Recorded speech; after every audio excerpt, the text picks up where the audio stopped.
मुहूर्तमाप्ति जीवनाराह शुक्लनाः कर्मणा न कल्पयति कष्टलोकद्वाविरोधिणी। उद्देश्य राहित दीर्घकालिक जीवन की अपेक्षा चाणक्य शुभ कर्मों से युक्त अल्पकालिक जीवन को अधिक श्रेष्ठ मानते हैं। वे कहते हैं कि अनेक दुखों तथा पापों से मुक्त दीर्घ जीवन अत्यंत कष्टदायक होता है। ऐसे जीवन का मनुष्य के लिए कोई महत्व नहीं है। इसके विपरीत यदि मनुष्य का जीवन सत्कर्मों से युक्त हो जाए तो वो अल्प होने पर भी परम सुखदायक होता है। इसलिए मनुष्य को आयु कितनी भी हो उसे सदैव सत्कर्म करने चाहिए। इसी में उसका कल्याण निहित होता है। गते शोको न कर्तव्यो भविष्याय नवे चिंतयाताः वर्तमानने कालं प्रवर्तते विधांचनाः। उपर्युक्त श्लोक द्वारा पिछली बातों को याद करके बार बार दुखी होने या निराशा प्रकट करने वाले मनुष्यों को परामर्श देते हुए चाणक्य कहते हैं कि बीता हुआ समय लौट कर नहीं आता। उसमें घटित घटनाओं को बदला नहीं जा सकता। इसीलिए उसे बार बार याद करने से कोई लाभ नहीं होता है। अतः मनुष्य को उसे भूल जाना चाहिए। इसी प्रकार भविष्य में क्या घटित होने वाला है, मनुष्य इसमें भी पूर्णता है अनभिज्ञ होता है। इसलिए उसका चिंतन ही व्यर्थ होता है। मनुष्य को केवल अपने वर्तमान पर ध्यान केंद्रित करना चाहिए। यदि वो वर्तमान को सुधार लेगा तो उसका भविष्य अपने आप ही उज्जवल हो जाएगा। स्वभावदेहि तुष्यति देवाः सत्पुरुषाः पिता ज्ञाताः स्वप्नपनन्दभाः वादेननाः पंडिता। सद्व्यवहार और उत्तम स्वभाव का महत्व बताते हुए चाणक्य कहते हैं कि मनुष्य बिना अधिक परिश्रम किए केवल अच्छे आचरण और स्वभाव द्वारा ही विद्वान व्यक्ति सज्जन पुरुष पिता को संतुष्ट कर सकता है। इसी प्रकार मृदु वाणी द्वारा मित्रों, बधु, बाधकों तथा पंडितों को प्रसन्न करके संतुष्ट करे। अर्थात श्रेष्ठ स्वभाव तथा मृदु वाणी से युक्त मनुष्य के लिए कुछ भी असंभव नहीं होता है। अहो बात विचित्राणैः चरित्रिणाः महातानं लक्ष्मी तुणाः मान्यते तथा भारेणाः नमिति चा। चाणक्य ने इस श्लोक द्वारा सज्जन मनुष्य के स्वभाव का वर्णन किया है। वे कहते हैं कि महात्मा अर्थात सज्जन पुरुष बड़े ही विचित्र स्वभाव के होते हैं। जिस धन को पाने के लिए अधिकतर व्यक्ति विभिन्न प्रकार के नीच कर्म करते हैं, वो सज्जनों के लिए तृण अथवा तिनके समान है। उनकी दृष्टि में धन का कोई महत्व नहीं होता है। यदि वे असीमित धन से युक्त हो जाएं तो भी उनमें अहंकार या पाप का लेश मात्र भी चिन्ह नहीं होता है। उनकी नम्रता में कोई परिवर्तन नहीं आता है। भौतिक सुख या परिवर्तन उनके स्वभाव को प्रभावित नहीं कर सकता है। जैसे स्नोह भय तस्योह तिनो दुखावसाय भजनम स्नेह मूलिनी दुखानी तनि तत्व व्यसंत सुखम। चाणक्य ने स्नेह को समस्त दुखों की जड़ माना है। इसी विचार को वे उपर्युक्त श्लोक द्वारा स्पष्ट करते हुए कहते हैं कि मनुष्य जिसके साथ भी स्नेह से बंध जाता है उसका जीवन उसी के अनुरूप चलने लगता है। जब वो व्यक्ति दुखी होता है तो उसे देख करके उसमें बंधन में बंधा मनुष्य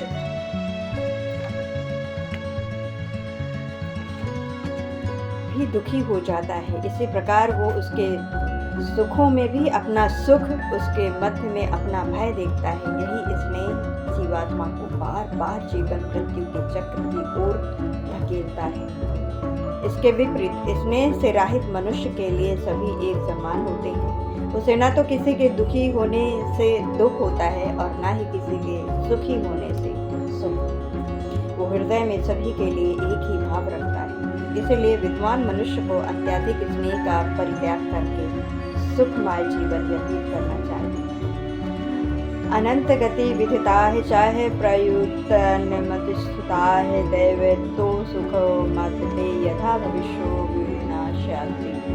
केवल भाग्य के सहारे जीवन यापन करने वाले मनुष्य अपने बहुमूल्य जीवन को व्यर्थ ही नष्ट कर लेते हैं। लेकिन जो मनुष्य पुरुषार्थ द्वारा संकट की स्थिति से पूर्व अपना बचाव कर लेते हैं तथा जो विपरीत परिस्थितियों में भी जूझते रहते हैं, वे सदैव सुखमय जीवन व्यतीत करते हैं। चाणक्य का मानना है कि यद्यपि भाग्य को बदला नहीं जा सकता, मनुष्य जो लिखवा करके लाया है वो उसे भोगना ही पड़ेगा, लेकिन पुरुषार्थ एवं कभी द्वार प्रतिकूल भाग्य को भी अनुकूल बना सकता है। इसीलिए मनुष्य को पुरुषार्थ से पीछे नहीं हटना चाहिए। रज्ञि धर्मेणे धर्मिष्ठाः पापे पापाः समे सपाः राजन् मुनुवर्तनैः यथा राजा तथा प्रजा। जिस राज्य का राजा धार्मिक और गुणी होगा, वहाँ की प्रजा भी धार्मिक और गुणी होगी, और यदि राजा पापी होगा तो प्रजा भी वैसे ही आचरण करेगी, क्योंकि प्रजा राजा का ही अनुसरण करती है। तभी तो कहा गया है कि यथा राजा तथा प्रजा। जीवान्ताः मृत्युवसन्तेः देहिनी धर्म वर्जितिनां मृत्यो धर्मेणाः संयुक्तो दीर्घजीवी न संशयः। चूँकि अधर्मी व्यक्ति सदैव पाप, व्यभिचार और बुरे कर्मों को बढ़ावा देता है, समाज को उससे लाभ की अपेक्षा हानि ही होती है। इसीलिए चाणक्य की दृष्टि में अधमी मनुष्य जीवित होते हुए भी मृत के समान है। इसके विपरीत जीवन पर भी शुभ एवं सत्कर्म करने वाला मनुष्य मृत्यु के उपरांत भी स्मरणीय होता है। उसका यश और कीर्ति मृत्यु के बाद भी उसे जीवित रखती है। इसीलिए मनुष्य को सत्कर्मों द्वारा मान सम्मान एवं यश प्राप्त करना चाहिए, जिससे मृत्यु के बाद भी लोग उसे याद कर सकें, वो जीवित रहे। धर्म कर्मा मोक्षणा यस्य कैसोपि न विद्यते अजगलस्यता सेवे तस्याह जन्म निर्थकम्। धार्मिक ग्रंथों में धर्म, अर्थ, काम और मोक्ष ये 4 पुरुषार्थ कहे गए हैं। इनमें से अर्थ एवं काम लोक के तथा धर्म एवं मोक्ष परलोक के पुरुषार्थ कहे गए। इन चारों पुरुषार्थों में मनुष्य जीवन की सार्थकता निहित है। बिना पुरुषार्थ के जीवन व्यर्थ है। इसीलिए मनुष्य को कम से कम किसी एक पुरुषार्थ के लिए अवश्य प्रयत्नशील रहना चाहिए। दमनाः सुप्रेणाः नीचाः यशो ज्ञाः असमस्तदाः ग्रहतो ततो नित्याः प्रकृते। दुष्ट एवं दुर्जन व्यक्ति की सोच एवं व्यवहार का वर्णन करते हुए चाणक्य कहते हैं कि दूसरों की उन्नति को देख करके ईर्ष्या करना दुर्जन व्यक्ति का जन्मजात स्वभाव होता है।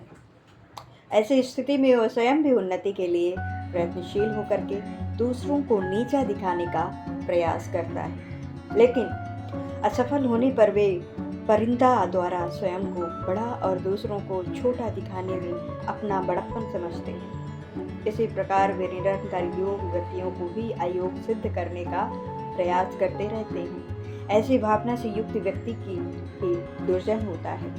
बंधनाः विषाय सक्ताः मुक्ते निवर्जिताः मानाः मन एवं मनुष्याणाः कारणाः बद्धतो मूर्छाः। उपरिक्त श्लोक द्वारा चाणक्य ने मन को समस्त बंधनों दुखों का कारण माना है। वे कहते हैं कि मोक्ष प्राप्ति के लिए ईश्वर जीवात्मा को मनुष्य जीवन प्रदान करता है, लेकिन काम, क्रोध, लोभ, मद, मोह आदि विकारों में लिप्त होकर मनुष्य अपने वास्तविक लक्ष्य की ओर से भटक जाता है। इसका एकमात्र कारण मन है। मन ही मनुष्य को विषय वासनाओं की ओर धकेलता है, उसे पाप कर्म की ओर अग्रसर करता है। मन के वशीभूत वह मनुष्य जीवन मृत्यु के चक्र से कभी मुक्त नहीं होता है। इसीलिए मनुष्य को चाहिए कि वो मन को समस्त विकारों से रहित करके अपने वश में करे, तभी परलोक में उसका कल्याण संभव है। देह अभिमाने गति विज्ञाते परमात्मानि यथा यंत्राः मानो यति तंत्र तंत्र समाधाय।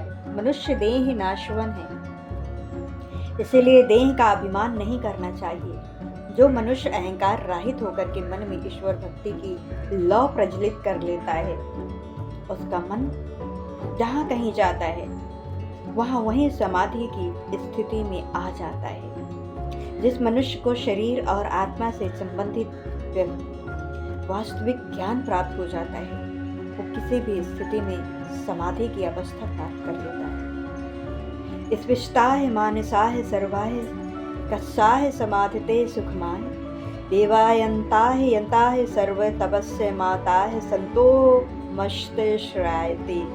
सभी प्रकार की इच्छाओं सुखों की कामनाओं का परित्याग करके सब कुछ ईश्वर के हाथ में है।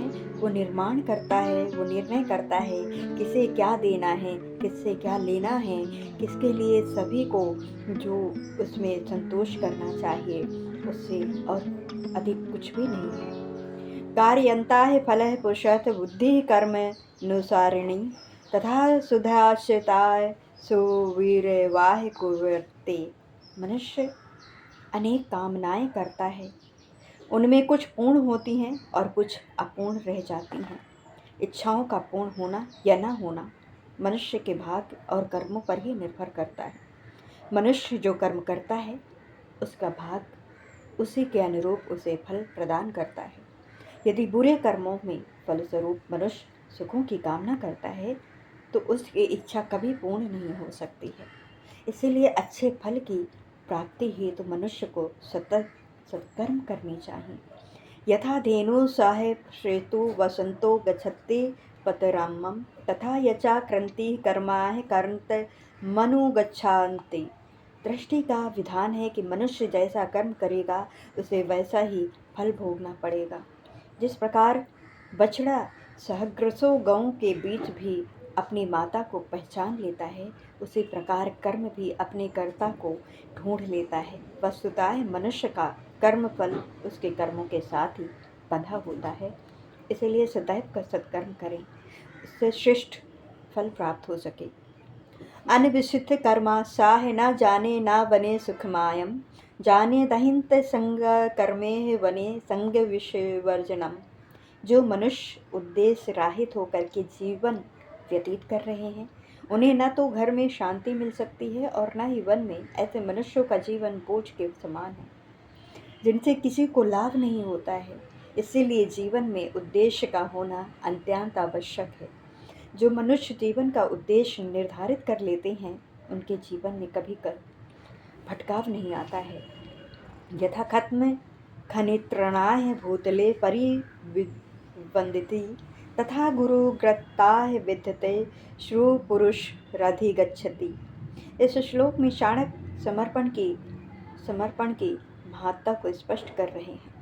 वे कहते हैं कि पूर्ण समर्पण द्वारा दिया गया कोई भी कार्य निष्फल नहीं हो जाता।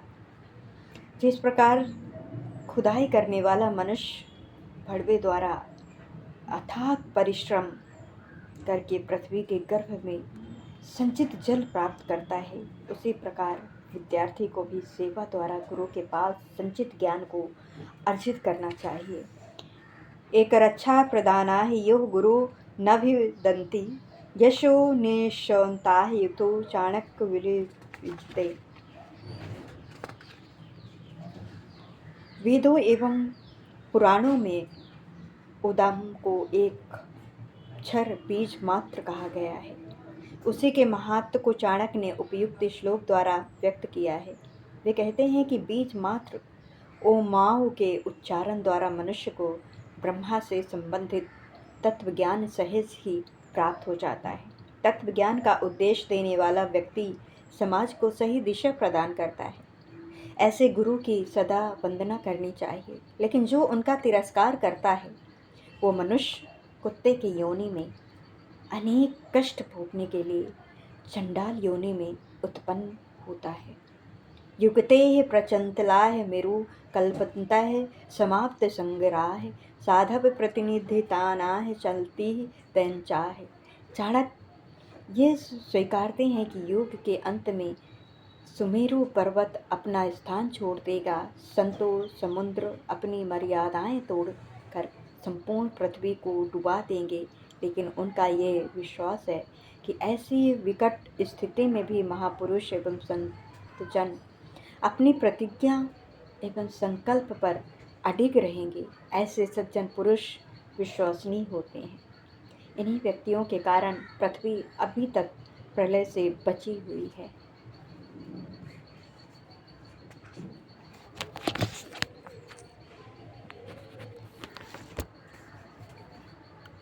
पृथ्वीताः तृणाः रत्निने जलमन्निः सुभाषितम् ऊढे पर्णखण्डेषु रत्ना संज्ञा विधीयन्ते। हीरा, मोती, पन्ना, स्वर्ण आदि चाणक्य की दृष्टि में पत्थर के टुकड़े मात्र हैं। वे कहते हैं कि पृथ्वी के सभी रत्नों में जल, अन्न और मधुर वचन सबसे बहुमूल्य रत्न हैं। इनके महत्व को बताते हुए चाणक्य कहते हैं कि जल एवं अन्न द्वारा मनुष्य की प्राण रक्षा होती है, उनके शरीर का पोषण होता है, बल बुद्धि की वृद्धि होती है। मधुर वचनों द्वारा शत्रुओं को भी जीत करके अपना बनाया जा सकता है, इसीलिए वे रत्न अत्यधिक बहुमूल्य होते हैं। लेकिन जो मनुष्य इन रत्नों को छोड़ करके पत्थरों के पीछे दौड़ते हैं, उनका संपूर्ण जीवन दुखमय हो जाता है। यद्यपि उन पत्थरों के बिना रहा जा सकता है, लेकिन इन बहुमूल्य रत्नों के बिना जीवन की कल्पना भी संभव नहीं है। आत्म परमाशाह फलबोधितनी देहिनम दारिद्र्योरोग दुखो खानी बंधत व्यवसानिनी चाह। मनुष्य जैसा कर्म करता है उसी के अनुरूप उसे अच्छा या बुरे फल की प्राप्ति होती है। विधि का ये विधान कोई बदल ही नहीं सकता है।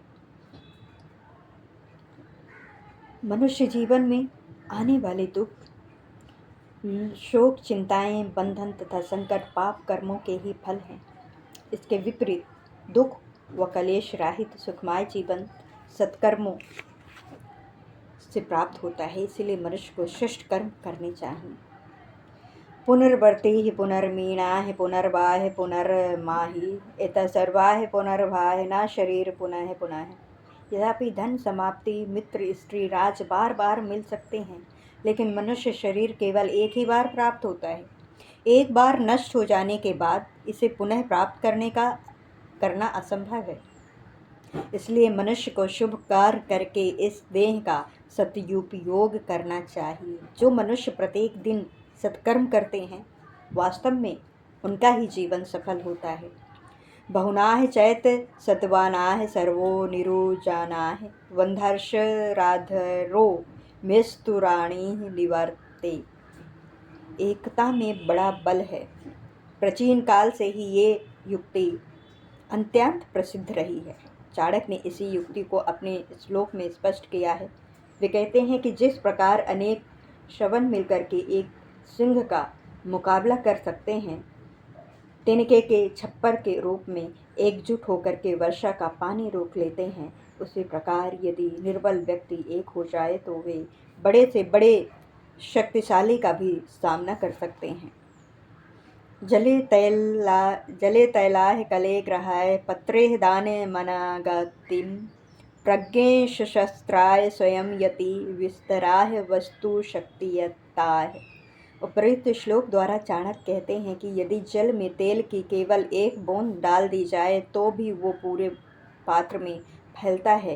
दुष्ट व्यक्ति गुप्त रहस्य छिपा कर नहीं रख सकता, उसके द्वारा रहस्य तेजी से फैलता है। यदि बुद्धिमान व्यक्ति थोड़ा सा ज्ञान भी अर्जित कर ले तो वो उसी से अपने ज्ञान को बढ़ा लेता है। इसी प्रकार चाणक्य कहते हैं कि यदि दान किसी सुपुत्र को दिया जाए तो वो 10 गुना होकर के दाता को पुनः प्राप्त होता है। धर्मो खेनाः शश्मनाः चाहे रोगिणाः चाहे प्रतिवर्धते सह सर्वेदि त्रिष्ठस्ताः को न पुछते बंधनम। इस श्लोक में चाणक्य ने मनुष्य की चंचल प्रवृत्ति को व्यक्त किया है। वे कहते हैं कि मनुष्य की प्रवृत्ति में स्थायित्व का अभाव होता है, इसीलिए वो पल प्रतिपल बदलती रहती है।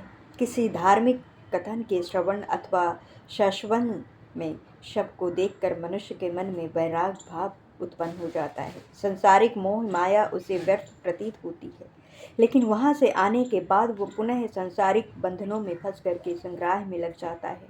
मनुष्य की यही चंचल प्रवृत्ति उसके मोक्ष के मार्ग में सबसे बड़ी बाधा है। इसीलिए मनुष्य को इस प्रवृत्ति पर यथासंभव अंकुश लगाना चाहिए। उत्पन्न पश्चातं पश्चाह बुद्धि भरवती यद्राशि तद्राशि यदि पूर्वाह यशः कस्साह न यश महोदय। अधिकतर देखा गया है कि बुरे या नीच कर्म के बाद मनुष्य की आत्मा जागृत हो उठती है और उसे अपने किए पर पश्चाताप होने लगता है।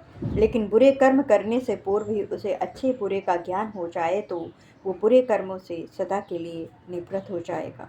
बुरे कर्मों में लिप्त दुर्जन व्यक्ति अपने साथ साथ अपने वंश को भी कलंकित करता है। इसीलिए नीच कर्म करने से बचना चाहिए। दाने ततवस्य शैराह न विज्ञानते वियनते नये विस्मो न ही कर्तव्यो बहुरत्नाह वसुंधराह। मनुष्य जब किसी विषय में श्रेष्ठता अथवा कार्य में सफलता प्राप्त कर लेता है तो उसमें अहंकार का भाव उत्पन्न होने लगता है। ऐसी स्थिति से सावधान करते हुए चाणक्य कहते हैं कि संसार में एक से बढ़कर के एक दानवीर, तपस्वी, वीर, उपासक और बुद्धिमान भरे हुए हैं। इसीलिए मनुष्य को अपनी दान, वीरता, तप, साहस, विज्ञा, विनम्रता और नीति निपुणता पर कभी भी अहंकार नहीं करना चाहिए। जो मनुष्य अहंकार में डूब जाता है वो अतिशीघ्र पापों में लिप्त होकर के नष्ट हो जाता है।